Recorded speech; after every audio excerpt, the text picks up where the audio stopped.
કેશોદ શહેરની ટ્રાફિક સમસ્યા માટે ઉકેલમુખી મીટિંગ.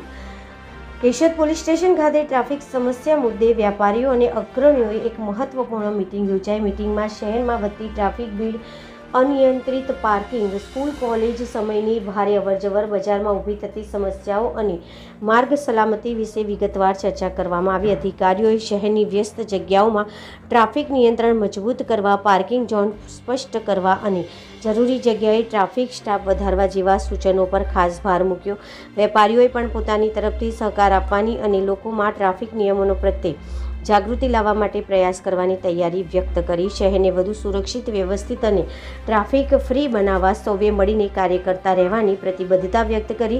મીટિંગનો મુખ્ય ઉદ્દેશ કેશોદના ટ્રાફિકને સુગમ અને અનુશાસિત બનાવવાનો સંકલ્પ. કેશોદ પોસ્ટે ખાતે જે શાકભાજીની લારીઓ છે કે શાકભાજીના વેપારી છે, એના લીધે જે સેકન્ડરી ટ્રાફિક ઇસ્યુ થાય છે એ સંદર્ભે મિટિંગ રાખવામાં આવી હતી. જે મિટિંગમાં નગરપાલિકા પ્રમુખ, ચેમ્બર ઓફ કોમર્સ પ્રમુખ, વેપારી એસોસિએશનના પ્રમુખ તેમજ અન્ય આગેવાનો ઉપસ્થિત હતા. જે બાબતે આજે ટ્રાફિક ઇસ્યુ કઈ રીતે સોલ્વ કરવો, આપણે શાકભાજી લારીઓનું અન્ય કઈ જગ્યા પર સાધન કરવું, જેવાની ચર્ચા કરવામાં આવી. હવે આવતીકાલથી મારી એક અપીલ બી છે કેશોદ જનતાને અને વેપારીઓને કે સવારે 9 થી રાતના 9 સુધી કોઈ પણ હેવી વ્હીકલ જે એમની દુકાનમાં માલ સામાન મંગાવે છે એ એલાઉ ન કરે. રાત્રે 9 વાગ્યા પછી કોઈ ઇસ્યુ છે નહીં.